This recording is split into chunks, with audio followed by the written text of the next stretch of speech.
The last 5 years or so, I was more involved with my parents. And when you're a caretaker, you forget about you. You start thinking about your parents or whoever you're taking care of. And so you lose yourself. And now that they're both gone, I'm kind of like finding myself again because I kind of left that aside. I've always been interested in like figures.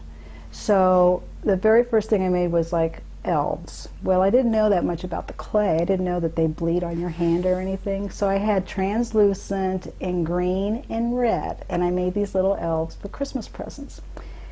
And they looked like they were throwing up because the green, got into the translucent and stuff like that.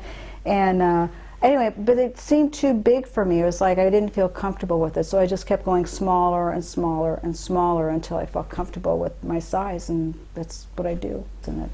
I've tried the jewelry part of it. It doesn't work for me. But as far as my professional profession goes, I'm a blood banker. I work at a hospital blood bank. Selling is definitely in the future. What I want to do is I want to take early retirement.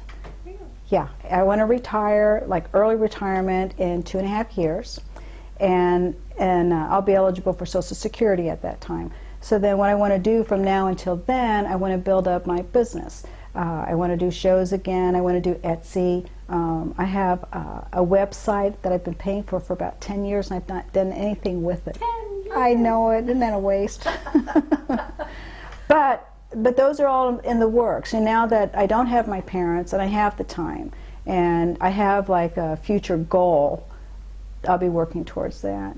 So yeah, that clay work, I definitely want, one thing that I want in my life, on my bucket list, is to do clay work full time. Parts and stuff like that, I just shut everything out, and it's just the color. I love color, and I don't know, I just shut everything out. There have been times where I'll be working on stuff and I lose track of time, and all of a sudden I look at the clock, it's like, oh crap, I gotta get going, I gotta go to work, and I have to call work and I have to say, I'm running about a half hour late because I lost track of time. Or when I get ready for my shows, I'll take the week off from work to get ready, and I'll be working on stuff, and before I know it, I see out the window, it's light outside at 7 o'clock in the morning. So I just lose myself in that. So it's a very therapeutic thing for me to do.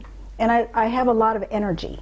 And I'm not really good at I like gardening too, but you can't do that all year round. But I just have a lot of energy, and this really gives me a nice release. And I like to see people smile. I'm really flattered when people see my stuff when they go, oh, Yeah, I like that a lot. Makes me feel good. Each piece that I make, I do put my heart and soul into it. And if it's something that I don't think looks right, it's gone. I put it in a pile. I never throw any clay away. I still use it for something else. But I really do, I have to feel the piece that I make. My husband's very good at encouraging me to do things. And he'll go, oh, go ahead and do this. I'm like, oh, I don't feel like doing it today. Well, but you have, you've got all these things you need to make. I'm like, but I don't feel like it, and if I don't, I can tell the piece. I can tell that it's not right, So I really, when I make the pieces, I really do feel. And what feeling is it that you want that piece to awe, just awe, warm fuzzies. That's the effect I would like for people to have. So they feel my heart and soul, that they feel that, the warmth and stuff like that. I wanted black eyes, and I couldn't find any no-hole beads at the time. So I went to the craft store and I got wiggly eyes. And wiggly eyes, depending on the company, have little glass beads. Not the flat ones, but the round ones. And I would sit in front of the TV with wire cutters, and I would cut them open, and cut them open, and cut them open. Yeah. Yeah. And then I don't remember who found them for us. It could have even been Kathy Dudek. But she found a company that in Japan or China or something in which we can order just the people that make the wiggly eyes. They have the little glass beads. And so there was a bunch of us that went in together, and we bought tons. I still have like maybe 3 or 4 baby food jars full of just these little black glass beads. And that's right now where I'm at in my life, I have to kind of stay focused on certain things. I can't go on too many tangents because then I lose, you know, what I want to do, because then I want to get involved in everything. And we plan on moving in about 4 years, and I have so much stuff. I can't add any more to it. I mean, I have more clay than Linda has setting out. It's just an amazing amount of clay that I have. Every time I buy tools, I buy 3. One for home, one for retreat, and one in case I lose something. Yeah.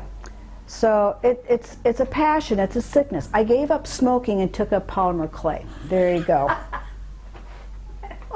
That's what I did. Honest to God, I did. And it was like, you know, I quit smoking, I was doing a little bit of polymer, and then it was like I needed to do something with my hands, and I just started getting involved in this polymer, and then I go to the different retreats. I was going to like ACCI, CHA, whatever they call them now, HIA, and looked at everything that there possibly could be new. New clays, new tools, new books, new everything. And then there came a point in time you have to say stop. Because it's an addiction, it really is. So yeah, I look, but I just try to stay focused on what I do. Tell me again. So you would come home from work. And I couldn't have that cigarette, because that's what I really loved the best after work. I sat on the back porch and I had my feet up and I'd smoke that cigarette. Well, I didn't have that anymore. So I'm thinking, you know, what am I going to do with my hands? So I'm like, okay, I'll go play with clay. You know? Quitting smoking was cheaper.